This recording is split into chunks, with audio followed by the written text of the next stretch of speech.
High বন্ধুরা, আজকে রান্না করবো আমি কড়াইশুঁটি কচুরি। তার জন্য নিয়ে চলে এসেছি ময়দাটাকে এখন আমি মেখে নেবো ভালো করে ময়ম দিয়ে। আর এদিকে আমি শাক রেখে দিয়েছি, শাকটা আজকে ভালো করে ধুয়ে কেটে নিই রান্না করবো। তো কড়াইশুঁটির কচুরির সাথে যদি আলুর দম না হয় তাহলে তো ভালো লাগে না। তো আলুর দমের জন্য আমি মশলাটাকে ভালো করে কষিয়ে নিচ্ছি। এখানে সব মশলা দেওয়া হয়ে গেছে, গুঁড়ো মশলা পেস্ট করে রেখেছিলাম যেসব মশলা সব দিয়ে দিচ্ছি। আর এদিকে আলুটাও ভেজে রেখে দিয়ে দিচ্ছি। তো এখন ভালো করে মশলাটা একটু কষিয়ে নিই, তারপরে এর মধ্যে আলুটা দিয়ে কষাবো একটু। আর এদিকে কড়াইশুঁটির পেস্ট করে রেখেছিলাম যে পুরটা, সেটাও হয়ে গেছে। আর এখানে আমার ময়দাটা মাখাও কমপ্লিট হয়ে গেছে। আর এটা করেছিলাম লাউ দিয়ে একটু একটা তরকারি, আর এটা হলো শাক ভাজা। এগুলো আমার রেডি হয়ে গেছে। আর এদিকে আলুটা দিয়েও আমি এখন ভালো করে কষিয়ে নিচ্ছি, একটু ভালো করে কষিয়ে নিই, তারপর আমি এর মধ্যে জল দিয়ে দেবো।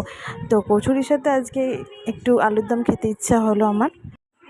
তো আমার আলুর দমটা কমপ্লিট হয়ে গেছে। আর বন্ধুরা বলবে আলুর দমটা দেখতে কেমন হয়েছে। তো একদম লাল লাল ঝাল করে আলুর দম করেছি। আর এদিকে পাবদা মাছে নুন হলুদটা মাখিয়ে রেখেছি।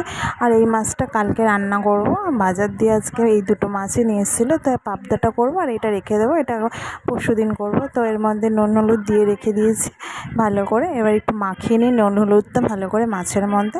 তো মাছটা রান্না করার পর আমি করব কড়াইশুঁটির কচুরিটা। আগে রান্নাটা সেরে নিই, কারণ অনেকটা দেরি হয়ে গেছে। আর বৃহস্পতিবার বড় মশাইয়ের ছুটি থাকে, বাড়ি থাকলে অনেক কাজবাজ থাকে, একদম লেট হয়ে যায় সব কিছু করতে আমার। তো এবারে কড়াই তেল দিয়ে দিয়েছি, তেলটা গরম হয়ে যাক, এক এক করে সব মাছগুলো ভেজে নেব। আর ও বাড়ি থাকলেই একটু এটা ওটা রান্না করা হয়, কারণ ও না থাকলে রান্না টান্না করতে পারি না, কারণ সকালে একদমই টাইম হয় না, অফিস বেরোয় রান্না বান্না থাকে, তাই আর সেরকম কিছু করে উঠতে পারি না। ও বাড়ি থাকলেই একটু এইটা ওটা রান্না করে দিই। আর ও একটু কড়াইশুঁটি কচুরি খেতে খুব ভালোবাসে।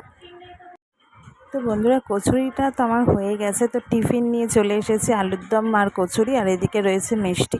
তো ভিডিওটা করতে পারিনি কচুরি বানানোর সময়। তো